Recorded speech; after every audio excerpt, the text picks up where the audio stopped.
intelligent way that they're going about this is we're not expecting much of this guy beyond just prove to us that you can be a solution, a reliable solution for us in 2025. Welcome in to the Hot Read podcast for Friday, June 1st. There are only 30 days in May, right? Isn't tomorrow June 1st? Buddy. Does that sound right to you? Buddy. Do we know? I don't know how many days there are in months. I know there are 28 days in February. There are 31 in May, buddy. Are there? Hey, welcome in to the Hot Read podcast for Friday, May the 31st, because of course there are 31 days in May. I am, of course, your host, Easton Freeze, director of published content here at BroadwaySportsMedia.com. We're also brought to you at the 440 Podcast Network. You can follow me on social media at Easton Freeze. I'm joined as always by producer JT, who you can follow on social media at JT_Runke. JT, my fellow knower of 31 days in May, how are you? I'm good. Only 18 minutes late today, which if you're new around here, which many of you are, this is a thing that happens. But today we had you need to back me up that today it was more technical issues than my tardiness. It was a technical difficulty issue. I was here more than not, but you were indeed here. However, it's not often today is an unforgettable day in our nation's history. Do you know why? Big news today? Today. What's going on? The Chicago Bears are officially going to be the team on Hard Knocks. An unforgettable day. The only thing that Williams happened on my today TV in August. Let's go. In our nation today that was truly monumental today. So had to get that out there because what a big decision there. Big decision. Put the Bears on Hard Knocks. The only thing bigger than that is, of course, like 10 seconds ago, Donald Trump was convicted of 34 felonies, which is hilarious. And here's my take. This is as political as this show's ever going to get. You ready for this? Clearly, like, whether or not I've not followed this trial super closely. Maybe he's guilty, maybe he's not, whatever. It sounds like the whole point was like manufactured to be a smear campaign, because that's what we do in politics now. Our entire goal is to smear the other side. Like, that's everybody's goal, apparently. And so clearly, like, Democrats are very happy because now the thing is like, oh, well, if you vote for Donald Trump, you're voting for a felon, which sounds like a good tactic on paper, because now you can do the whole like don't vote for a felon thing. Decent campaign strategy. That then backfires on you, however, and will be hilarious if he wins. Then it's like, how bad was your candidate if he lost to the convicted felon? Like last time it was Hillary Clinton, how bad could she be to lose to Donald Trump? Now it's like Joe Biden must actually be dead if he lost to Donald Trump. Like, it's going to look really bad for whoever loses, is all I'm going to say. And I think they both suck, and they're really both crappy candidates. So that's, that's my take. I saw another tweet. Can we get a fresh set? Can we do can we refresh and get younger, better versions of each would be my ideal. I saw a tweet that said that right now is the perfect time to get the Tua news dump anything right anything that could be bad PR. It's time to slide that in right now. PR departments across the country trying to figure out what uncomfortable things they can let out at this time in place. Derek saying, please stay on sports. I hate politics in this country because both sides are not so bright. I mean, like, Derek, it sounds like you and I are on the same page, because that was basically my take just now. Okay, that's as political as this show's ever going to get. We are today going to focus on something far more interesting, and one could argue far more substantive than American politics in 2024, and that is the Tennessee Titans, OTAs. Week number 2, JT and I were there. I broke JT into the facility yesterday, and we had double trouble, double cameras, double eyeballs on the goings on. And so we've got a lot to talk about, a lot of clips to show you on today's program. We are going to be going through some of what we saw and heard regarding Will Levis, a lot of Will Levis footage to show you today, and an interesting answer to a question I asked Brian Callahan about his starting quarterback. Some offensive line talk revolving primarily around the first-round draft pick, J.C. Latham. Some thoughts on him from some folks that work with him. We're going to hear from Brian Callahan and Lloyd Cushenberry on J.C. Latham and his start. And then the Burks hype train, Treylon Burks. I don't know if you've noticed, JT. It is chugging down the tracks. A handful of videos. We had our first chance of this offseason to speak with Treylon himself yesterday. So some things that we heard from him in his press availability. And then we'll end on some defensive topics We had a sighting of a unicorn on the defensive practice field yesterday, as well as some videos to share with you from Chidobe Awuzie, Chidobe, right? Isn't that how Rand pronounced it? Chidobe, the tropical location where they grow the Cheetos and they're harvested by Frito-Lay.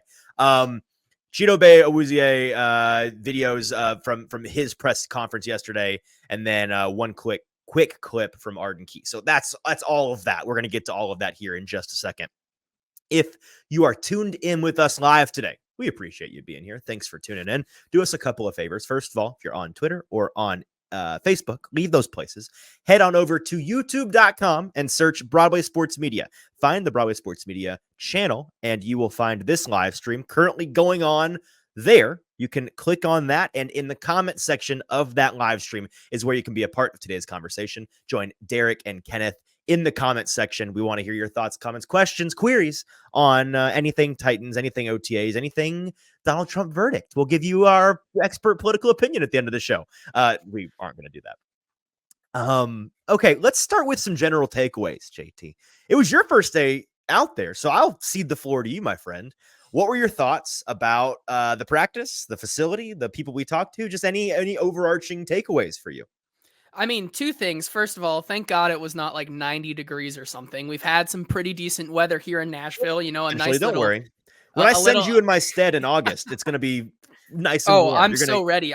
Get ready to sweat. I was talking to Kayla Anderson yesterday while we were moving different fields yesterday, and she was like, "Thank God, I'm going to live in the moment and not take this for granted." You have to, gotta do it. In another 2.5 months, and then also, God, by next week it could be 107 degrees. Let's be honest. And then the cicadas are like basically all but gone. Finally, we're getting rid of them. So like, are we sure about that? I don't know. Do we think it's ending, or do we think that it was just wave one? I don't know. I don't know. I'm not a as established expert on the show. We are not cicada scientists. So. Anyways, not hearing them around there yesterday was also very nice. But you know, a lot of good things going on at practice, especially with the offensive line. I know me and you, we were talking about how we wanted to kind of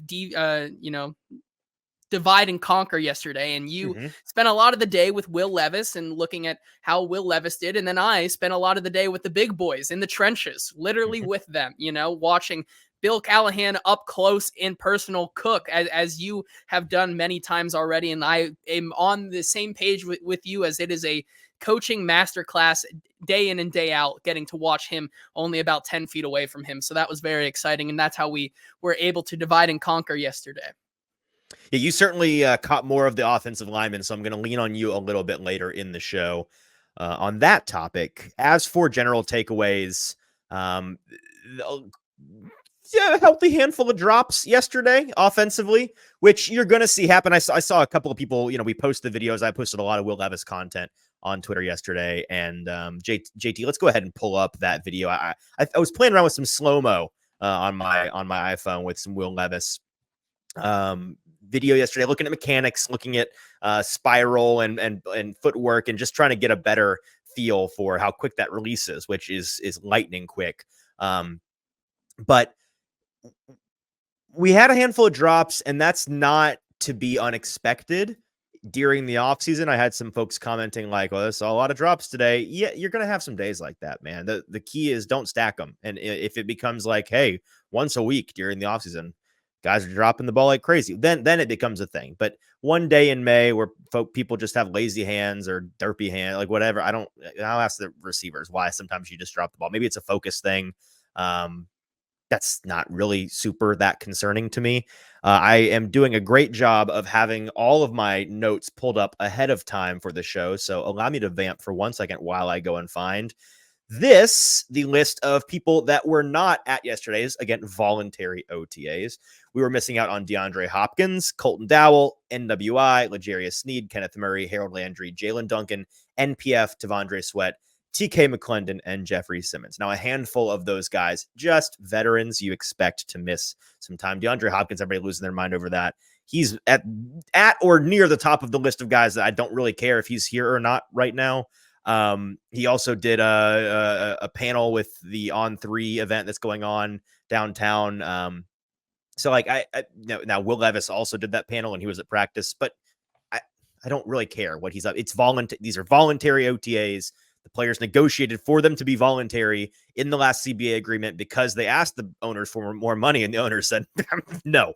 So this is what they got, and if they're taking advantage of it, I don't really care. Now, if you're Jaquan Jackson, if you're Kyle Phillips even, and you're missing out on these practices where like you've got something to prove and you need to take every advantage, then I might be like, well, I don't know what you're doing exactly, but I'm not going to. I'm going to side with the union guys on this one and say, if you want to take advantage of the voluntary period, take advantage of the voluntary period.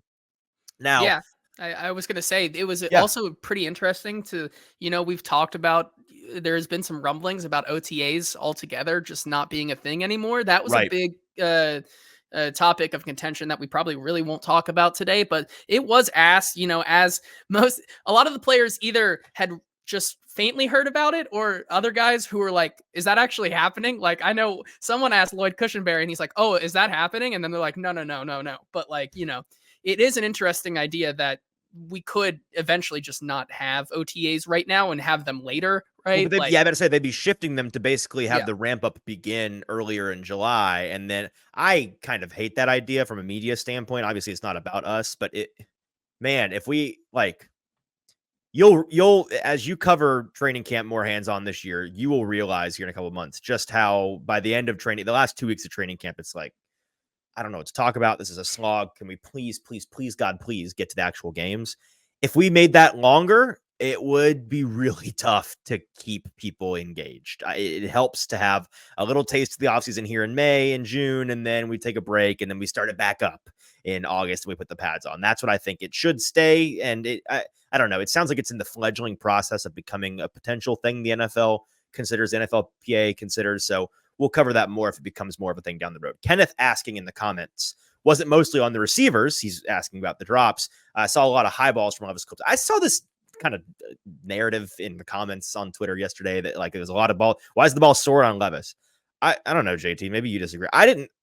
First of all, every drop I can remember yesterday hit the receiver in both their hands. So definitely on the receivers. I have a handful of clips on my phone that I posted where it's like, it hit Tyler Boyd in the chest and it just bounced off him. So no, the answer is I don't think the drops were on Will Levis. And then as for him soaring balls, like I didn't notice that really as a problem at all yesterday. I went back when I saw people saying that, I went back through every clip I had on my phone and I started counting like, yeah, that was high. That was off the mark. Good off the, and it was like, I mean, I feel like I have like 20 to 30 clips of him throwing yesterday. And that's kind of all I was doing yesterday, was focusing on him during the open period and filming him. And I counted like 3 or 4 balls that were kind of high, but catchable. So no, but if he was, and this is the transition here, if he was not quite on the mark yesterday, and maybe I should have asked, we didn't get to speak to him yesterday, but if we did, I would have asked him whether or not that was the case. He may have said yes. And I would imagine the reasoning behind that would be, we heard from Brian Callahan at the podium, and we don't have a clip of that today, but he was talking about how they're kind of working on his mechanics, working on the arm placement as he comes following through the level of his elbow. And I'm not a passing expert. I am not a QB coach. We leave that to our buddy Sean McAvoy here on the show. But from what I understand, it is about elbow being tighter to the body, and the follow through and the footwork, just the general mechanics of his throw. They are tweaking some things on that front. And I noticed it looked kind of funny, or not funny, but different, just looking at the way he throws. Some other beat writers, I was talking to Terry McCormick yesterday, he noticed it as well. And then we asked Brian Callahan, and he said, yes, we are working on those things. So wouldn't be surprised if there's some wrinkles to be ironed out on that front as he's trying to change some things. But I'm sure the idea is for it to be for the better, right? So anything else on Levis? We got 2 clips. Let's show on Levis now that we've shown plenty of slow-mo footage here for you on the YouTube channel. Let's play first this clip from Tyjae Spears. Spoke to him yesterday.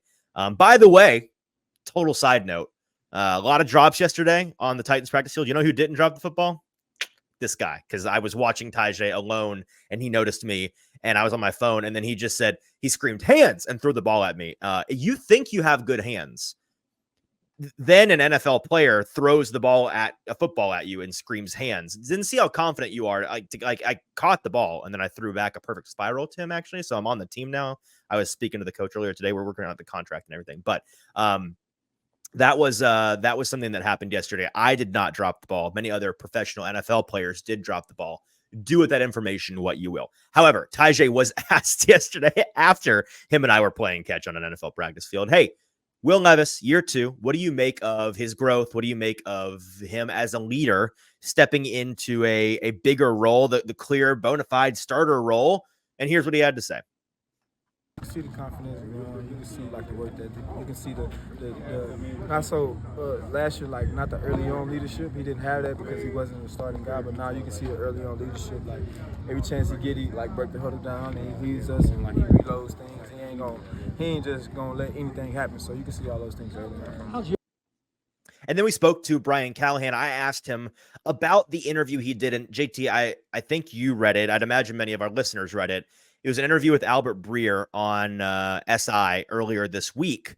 And he was Brian was walking Albert through some footage of Will in his office. I think Albert came down here to do this interview, and they were talking about some of the things that sold Brian Callahan on joining the Titans, on becoming a part of the Will Levis experiment. And he was showing him a clip from the Falcons game, Will's first start, that was an example, or maybe the example for Brian in terms of, this is what sold me on. I want to come coach this guy. I think he's got phenomenal talent. And the gist of the throw was bad decision, incredible throw, incredible arm talent, incredible accuracy. And that's the kind of thing where Brian in the piece, and I recommend you read it, he said, I can coach up the decision making. If you've got that toolbox at your disposal, we can work with that. And so I asked Brian, okay, so what does that look like in this offseason process as you're trying to coach up Will Levis on becoming a better decision maker? You're trying to get him to improve between the ears because he's got physically what you want from him. What does that look like? And here's what he said. Asking him on a per play basis, what is this progression ask? What is he supposed to do with his footwork? Where are his eyes supposed to be? We're teaching the system first, and then as you get into situations like today being a third down day, you get the chance to look back and say, well, hey, this was a 3rd and 4 decision. Could you have made a different one? Could the ball gotten out quicker? We don't need to hold on to it in this particular instance. So there's a lot of coaching of the situations that go within teaching of the system. And so where we're at in our process now is more about teaching the system and what's expected, and then you add the situational layers as you get more comfortable with the install. So we're about done with the installation part of the offense, and now it becomes more of a memory and recall and starting to pair a lot more things together. So it's coming together at this point, and then by training camp, we should be ready to roll, and guys should know what to do and how to do it. And that's the thing that I find most fascinating. Obviously, his point that right now we're focused on the install, making sure he knows this offense inside and out like the back of his hand. Then in the July, August portion of the offseason, that's when we're going to focus on the situational ball, making sure he is mentally put through the rigors of as many different possibilities as they can fit into the time frame that they have, because with experience, with reps comes knowledge, comes power. I found that answer interesting, and I think that's a narrative, that's a storyline I'm going to continue to kind of harp on. I want us to continue to harp on later on in the summer, because if that's the primary goal, and man, the difference between Will Levis having this whole offseason to be the guy and them tailor the classroom and the practice field to what best benefits him, as opposed to last year where he's fighting for second string reps, that's a massive change. I agree. And I think with that comes hand in hand this new system that Brian Callahan's bringing in. I feel like a lot of the time last year when Will Levis was in the game, you can go back to like even that Jacksonville game, right? The Tim Kelly system in that game specifically really only worked when there were design plays that Will Levis understood in that playbook. And it was, I remember talking about that. It was a training wheel offense. It was. And I remember thinking about that game where it's like in this system, Will Levis only thrived when he knew what he was truly doing, because that's really the only experience that he got. Now putting him in this Brian Callahan system, like you said, as the guy, and not only as the guy, but also, in a Brian Callahan system that has been more receiver to quarterback friendly, making more design plays where that this guy, things are going to work out in your favor most of the time, is something that I think Will Levis can build some confidence on. And then with that confidence comes more of the decision-making ability that hopefully leads us to less of those, throws where they're in the defenseman's hands. I agree. We can move on from Will Levis because we'll be talking plenty about him as the summer goes on.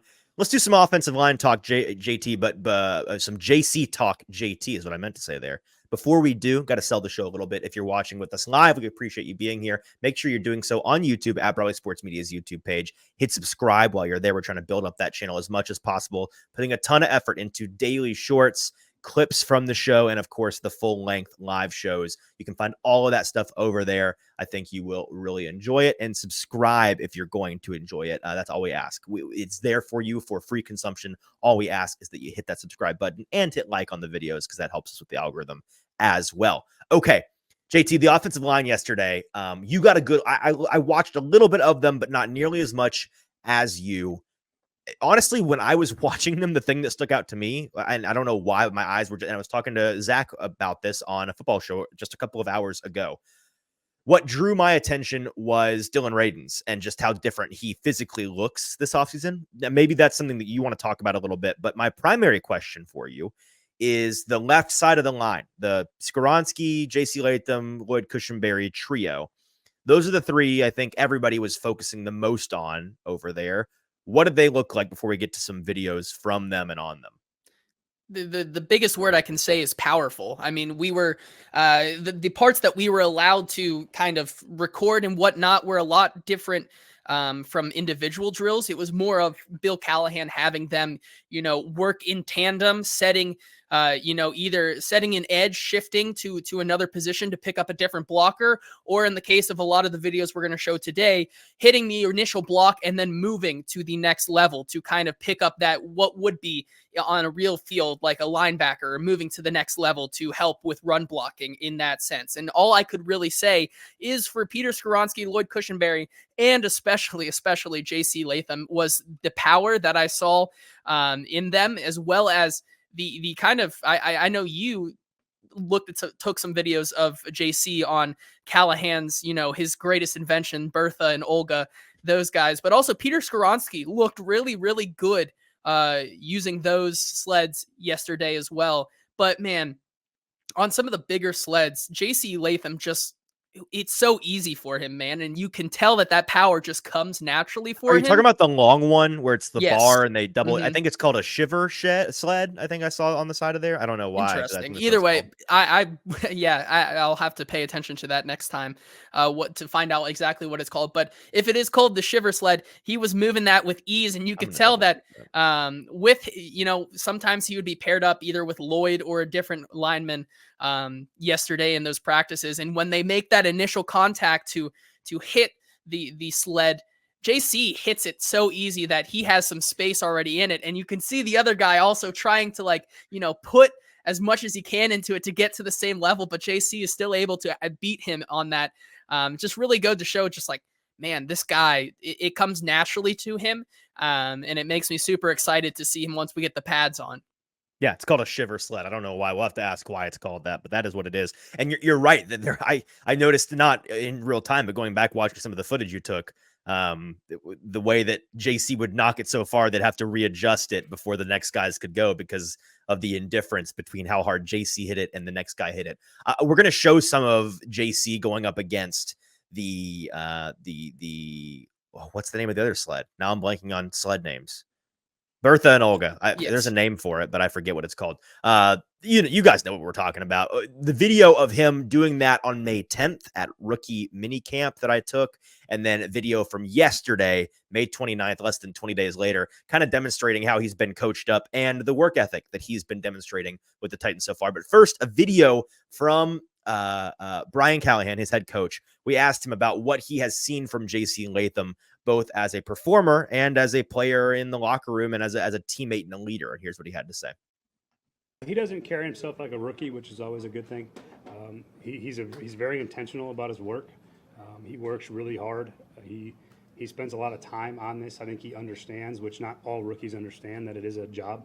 And there's an expectation, especially when you're drafted where he was drafted, that you got to come perform. And I think that he's aware of that. Not everybody always is. And He's got some maturity to him, but he's also has a youthful wonder that's kind of fun to be around.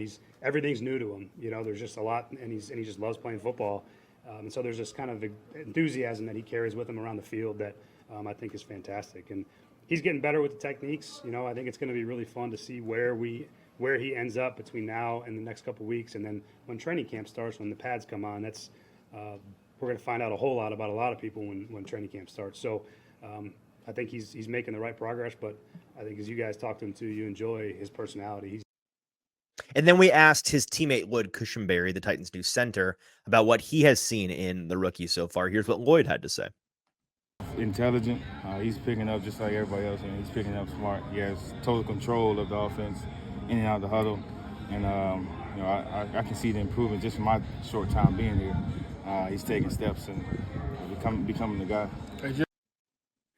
Now, we've got video here of the sled performance from JC, and before we show those, I know you've listened to both of the Bussin' with the Boys podcasts so far with Ran and with Brian.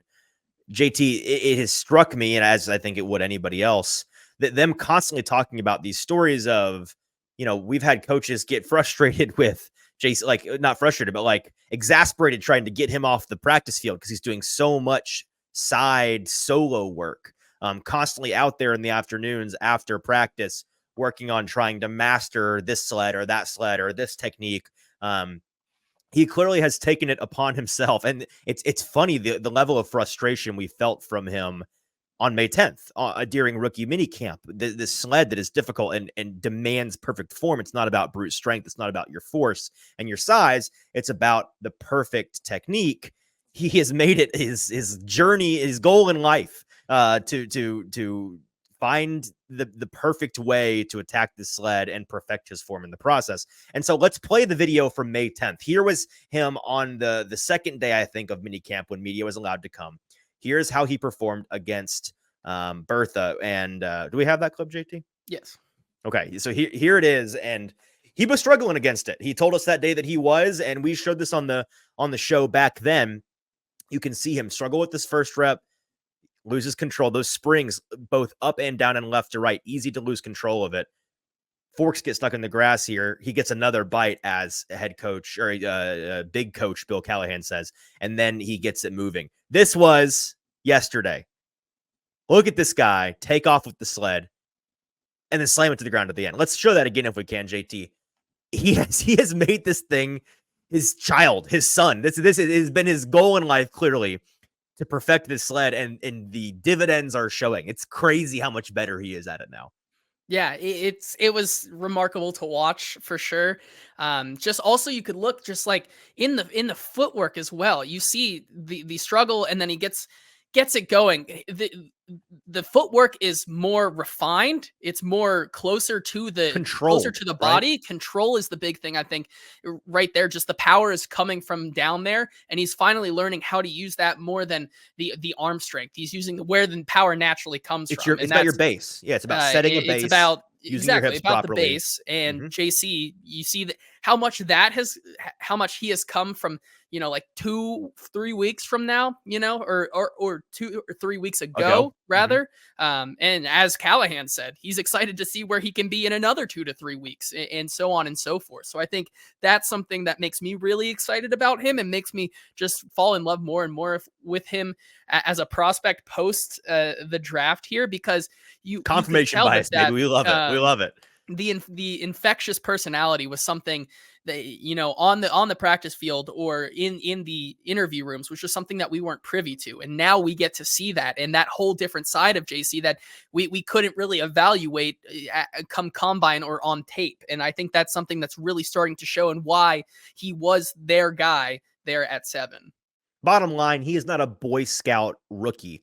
He's an Eagle Scout rookie. And that's I mean, it's a dream for a front office, for a coaching staff, in your first round pick in particular, when you have a guy come in and have that Eagle Scout mentality of, I'm not only going to follow all the rules, I'm going to go above and beyond to try to earn every badge, man. I'm going to try to speed run it and master it all first and better than everybody else in the team, everybody else in the league. That's the mentality you want. And it couldn't be any more different from some Titans experiments at tackle positions in the past who will go unnamed. This guy has that, again, as we said with Levis and like the quarterback aura, the want to, the drive, the determination to be the best. I see a lot of that same thing in JC. Whether or not he ends up being a good player, it's not going to be for lack of trying. It's not going to be for lack of effort. It's not going to be for lack of taking the coaching to heart. This guy's doing everything you could possibly ask of him so far. And I think his coaches are stoked by that, to the point of wanting to talk about it, brag on him, as opposed to keep him humble early on. He is earning his stripes, and that's a very big deal.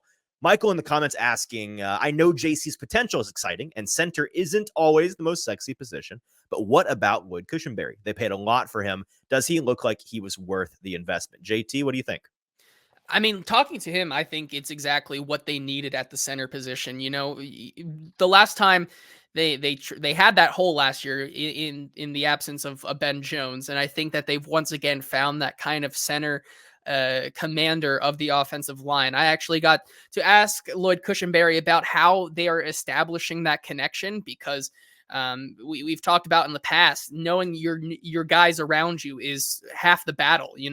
Technique can take you so far, but if you're not on the same page, kind of like a quarterback to wide receiver connection, if you're not on the same page with the guys next to you, you're going to get your quarterback in trouble. And so I asked him about that and how that's going. He first year for him, first year for JC, Peter Skoronski's second year. How are the guys meshing so far? And he said that it's going pretty well for them right now. The most important thing he said was that they spend a lot of time off the practice field as well together, just doing things that aren't football, getting to know each other, getting to kind of build that community with each other, I think was one of the things that he said. And he also just kind of agreed with me and called getting to know each other and getting that connection one of the most underrated parts of a successful offensive line. And so that, for me, to answer Michael's question, it makes me think that he's worth the investment, because he can be that guy who understands the job and how important it is to be connected as an offensive line,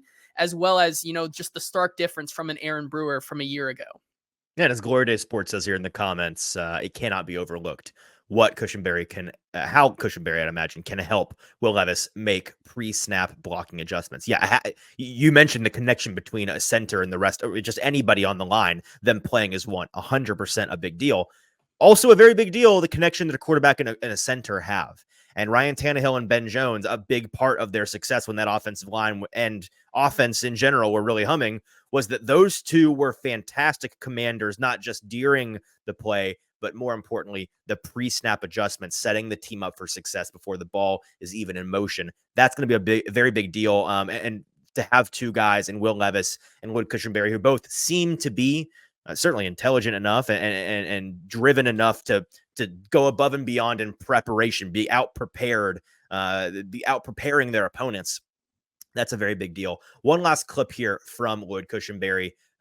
We asked him about Bill Callahan and what he, we heard from Bill a couple of weeks ago, who kind of unprompted was gushing about Lloyd Cushenberry. So we returned the favor and said, was that a big part of why you came here? What are your thoughts on the offensive lineman guru as your new head coach? And here's what Lloyd had to say. A genius. You can tell why his resume speaks, for itself. We're grinding. As you guys probably saw, we out there 20 minutes before, 20 minutes after. So he's always a constant question and to improve. And he's very detailed. Like every single play, it's every single blocking assignment. Everything is just, from the smallest details, he's harping on it. All right. Any other thoughts on linemen, or do we want to move on to a little Treylon Burks hype train? Is it a time to all aboard? We did kind of talk about it or gloss over it at the beginning there, talking about Dylan Radins. I mean, you talked about how he looked different. I mean, he looks like he added, I want to say, 15 pounds. This is muscle. Of muscle, I mean, correct. It's a lean. He's leaner than he used to look, but he's stronger than he used to look to me. Oh, he looks 10 times stronger than he used to look. And looking there were, I was watching Lloyd, I was watching Peter, I was watching Dylan. Dylan.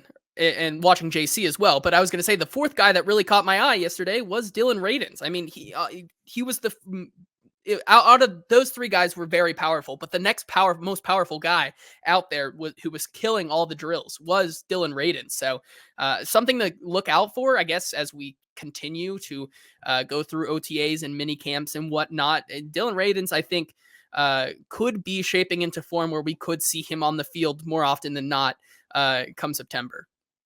It is May 30th, and I not only am I liable to change my opinion on this, I am going to change my opinion on this. But as of right now, if I had to guess the leaders in the clubhouse for the starting five, left to right, it is J.C. Latham, Peter Skoronsky, Lloyd Cushenberry, Dylan Radins, Nicholas Petit-Frere. I think those are the guys who don't necessarily, not all of them have that job locked down, but it is theirs to lose as of this moment. Now, the wild cards for me are the guys that have been brought in this offseason that we like Leroy Watson. I don't know how much they love him as a tackle option. Obviously, Bill Callahan has a connection with him, has an understanding of what he thinks he can do. That it was enough for them to go and grab him. But trade for him, right? Send it one of those 7th round, or did they trade for him? Correct. They traded for him. So I don't know with those guys, but if I had to guess, that's kind of where I'm leaning. And I find that obviously good enough to be successful, but especially on that right side, a couple of interesting guys that we've been talking about for a couple of years now. Man, the potential is there, but they just can't put it together. They can't stay on the field. They can't, whatever it is. If there was ever a time for a coach to get the most out of them, it would be with Bill Callahan. And he has a long track record of getting the most out of guys that previously had been underwhelming or mediocre. If he could turn them into even average players, then you've got yourselves a really interesting group to play offensive line. And with some pretty strong draft pedigree, that would be from left to right. Where was Lloyd Cushenberry drafted? If he was a top 3 pick, then all 5 of them would be 3rd rounds or better picks. And so highly drafted guys, you're getting the most out of them. In hindsight, that certainly makes some sense. As you're looking that up, I'm going to transition us here. He was drafted in the 3rd round. Okay, so there we go. By the Denver Broncos then. So okay, so a couple 1st rounders, 2nd rounder, and 2 3rd rounders would be what that would that offensive line would be comprised of. On to the Treylon Burks train. I'm going to punch your ticket all aboard here. The hype train has not only left the station, it is screaming down the tracks. It is like the Polar Express when they're on the ice and like the back of the train is going like that's it. It feels like we're nearing derailment because things are so cheery, things are so rainbow unicorn happy sunshine.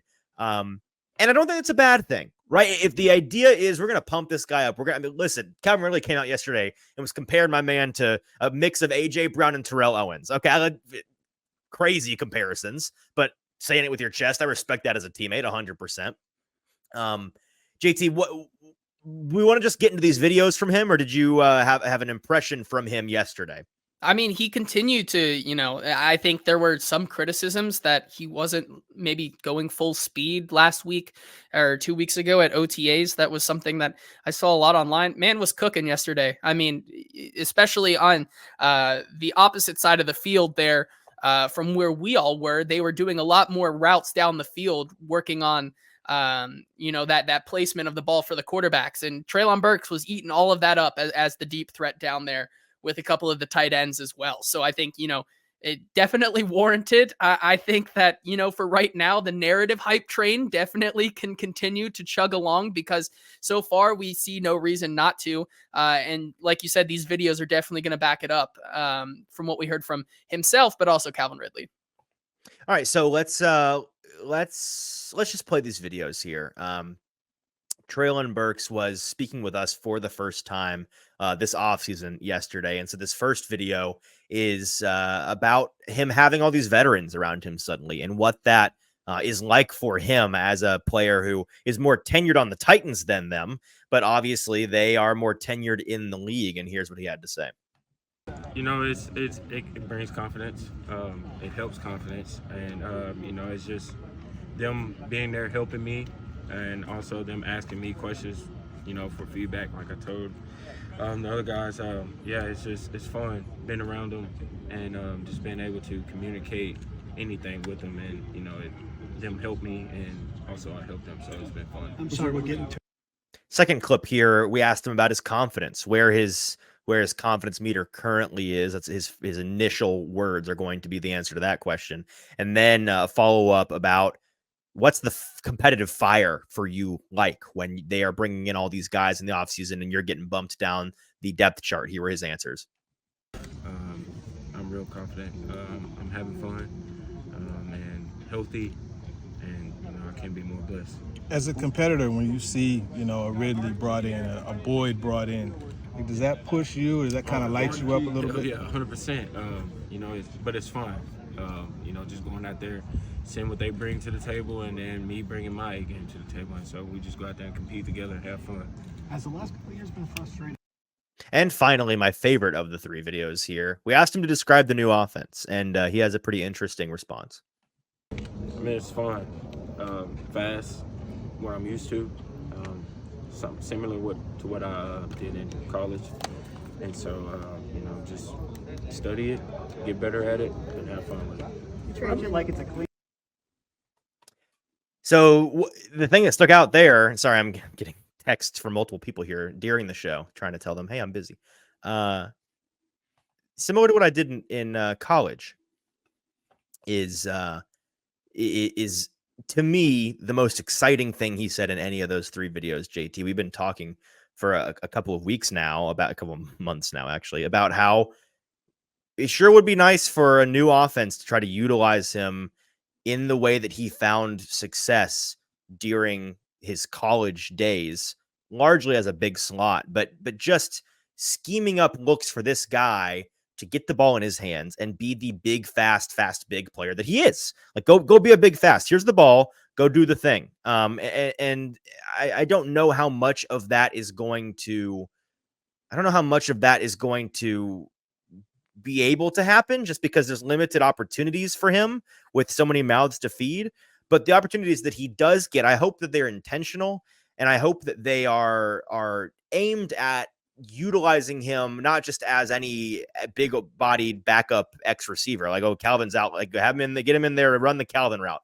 No, do the things that Treylon Burks is best suited to do, and then maybe not only is that like going to result in the best results for you as a team and for him as a player, but maybe that's a great place to start for him to build some confidence and build off of those things. And I think that's going to be the most important in these first 4 to 5 games this season for him, right? Getting him those designed looks that give him the yards after the catch ability to, like you say, just go out there and be big and fast, and then also fast and big. Like, get out there and do what you did best in a little bit more of that yards after the catch receiver that you can see from time to time with a T. Higgins or a Jamar Chase in Cincinnati, and what they kind of were able to build and scheme there for those players. So I think that's where they definitely will start with Treylon Burks. And I think also a little bit Chigakonkwo as well, who we talked to a little bit yesterday as well about some of those things in the offense. He talked about it being a more pass happy offense and that's where he said he loves it because that's what he thrives in. But for both of these 2 young players, getting them those design looks to build the confidence that they may have not had in the earlier schemes in their career, I think is going to be the biggest thing. And that's where you can start to build off more of that and have him become a super key part of the offense later in the season. And that, I spoke with Zach about this on a football show earlier today. That's kind of how they're approaching it, or at least it seems to be. This is a, for all intents and purposes, his rookie year with this offense, with this coaching staff. They are building him up to trend in the right direction and hit the ground really running at a full sprint for 2025, right? They would love nothing more than to get to the end of this year's season and say, we've got these older receivers. They served us well this year. We got a couple of them that we could let go. We got a couple of them that we got one that we could let go if we wanted to. We've got a couple of them that their contracts are up. And so we got to figure out what the wide receiver plan is now. If Treylon Burks can just slot in, they have the confidence based on this year to say, okay, well, there's one of our answers. Boom, Treylon Burks. He's finally reached his potential. He's still in his rookie contract. Maybe we consider picking up that 5th-year option. Whatever it is, he's going to be the guy, and then we can work around that. That would be a massive help for them, and I think that's the intelligent way that they're going about this. We're not expecting much of this guy beyond just prove to us that you can be a solution, a reliable solution for us in 2025. Yeah, I think that's the end goal, right? Because you would want to continue to build him up that way. And I think, like you said, there's been a lot of talk about, is there maybe there's been rumblings, I guess it's been floated around that the streets, are they talking? The streets are saying that maybe could DeAndre Hopkins look for a contract extension before the season, bringing him back for another year. I think the streets are wrong about that, first of all. Course. But they are, but it is a seed being planted in people's minds. So, you have to talk about it. Tyler Boyd on that 1-year deal, Calvin Ridley kind of on a sort of 2-year deal, kind of sort of thing. Right. Yeah. The way you want to look at it. Treylon Burks, if he hits, man, could really fix some problems going down the road. Right. Last topic here for us, JT. We're going to transition to the defensive side of the ball. 3 videos to show you, and then we are done for today. But first, Caleb Farley. We mentioned him on the last OTA show and tell video we did here. We saw him out there, and we saw him making plays. And it wasn't a ton, but he did have one notable. The one time that I was like, "Who was?" Oh, it's Caleb Farley. Look at that. There's the guy. He's doing the thing. Number 3, big year, big number 3, year 4. Year 4 for number 3. He made a nice pass breakup in coverage on Treylon Burks. And I'm sure it's not the first time he's been out there during team drills, doing team things since his injury. I'm sure I've just missed it or forgotten. But it was the first time I noticed, like, he's doing football things. Not special teams things, but like cornerback things. Again, expectations tempered so low, they're almost underground, but they're like hovering above the ground, just like a couple of centimeters, couple inches off the ground, where it's like, maybe it's in the back of my mind as a perhaps that he could be a contributor of some kind this season. And if somehow this coaching staff manages to get that, first of all, they should sign 12-year contract extensions. But also, it'd be an interesting one, because that's the ultimate. What do you do with this guy? If somehow he was like, let's say, God forbid, one of their starting cornerbacks go down mid-season, and Caleb has worked his way up to the point where they're like, let's throw Caleb in there. Let's see what happens. And it's like, oh, this guy can play. He's our cornerback 4. He's our cornerback 3. Holy. Then what do you do? Like, what's next with this guy? I have no idea. We won't spend 10 minutes here talking about it, because we're not going down that road. But I'm just saying that is the thought process that one Caleb Farley play, breakup on a field. Yeah. Right. And you're like, my mind goes, that's so Raven, like down the future path of what is potentially going to happen. We're not going to get there. But the universe of possibilities for Caleb Farley, it's expanding. That's all I'm saying. Probably not, but it might be. This first video about actual players that are going to be playing on the defense this year for the Titans is from Brian Callahan, talking about having Tyler Boyd and Chidobe Awuzie on the team, 2 familiar former Bengals faces, how valuable that is to have these guys. And we'll show this as kind of a primer to hear some thoughts from Chidobe himself. They're a huge asset to me personally. They're a really huge asset to our locker room and the players here. They do have some familiarity with how we want to do business and what we want our team to look like. On top of the fact that they're both still really fantastic football players, that's the first thing. We always want as many good players as we can find, and those 2 fit the bill. But then there's just an element of familiarity. I love seeing both of them every day. It gives me some comfort. That part's nice.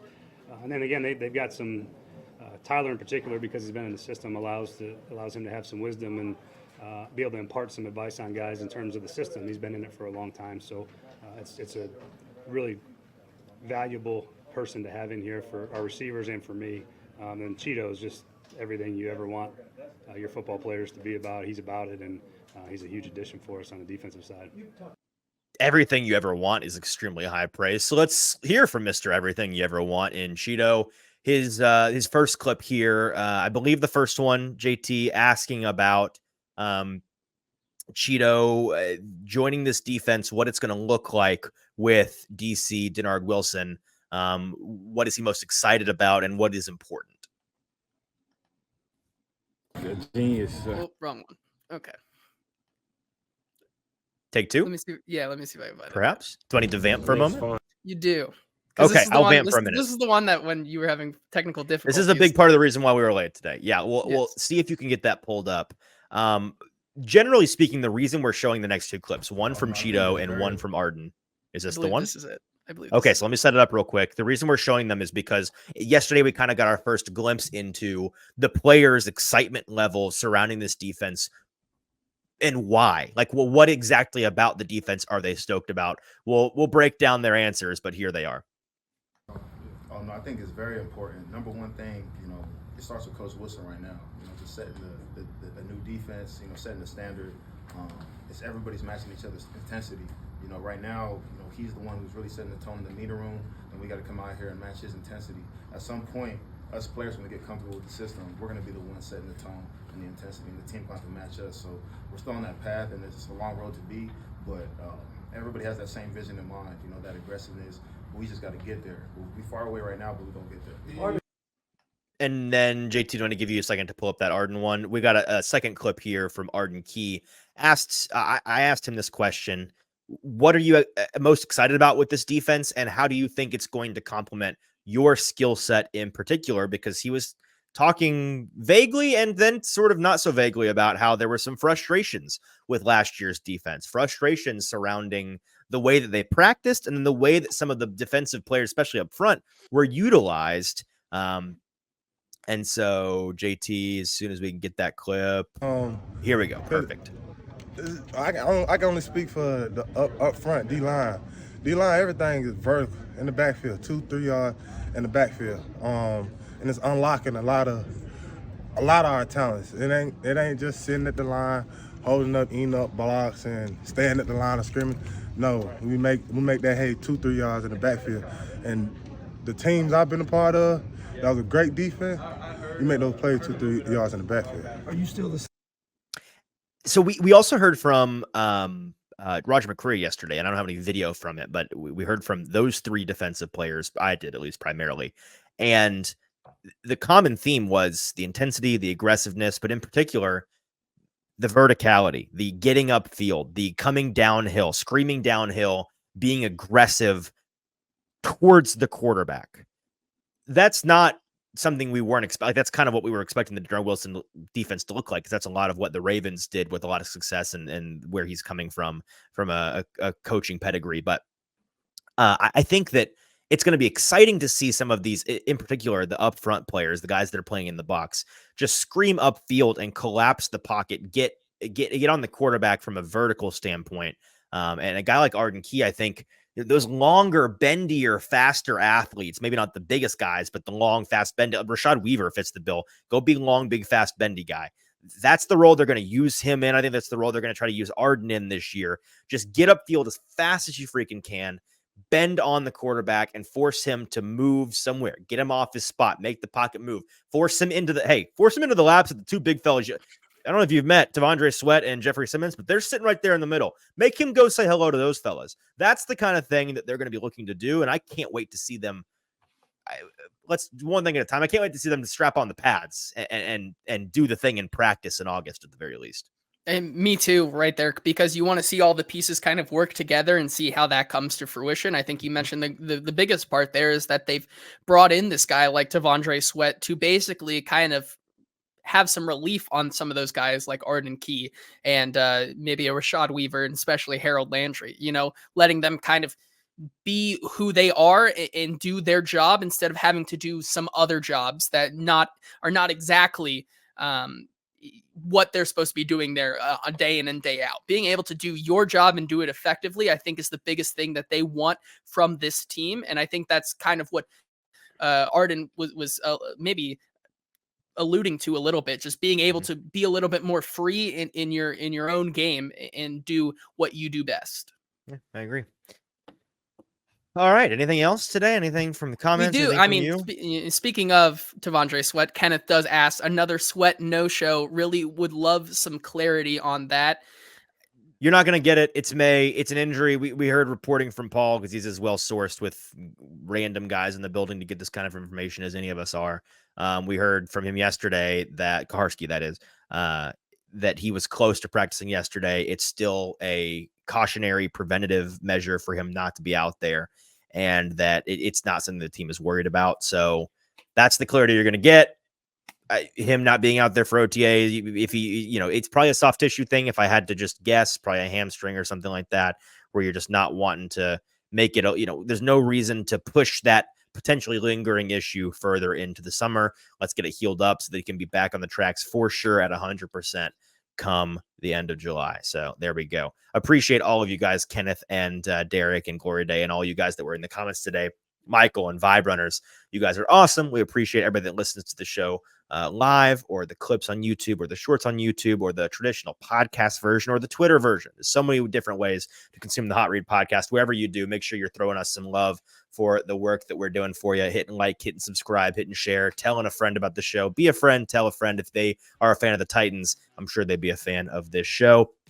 We'll be back next week on Tuesday. 3 consecutive days of OTAs next week, Tuesday, Wednesday, Thursday.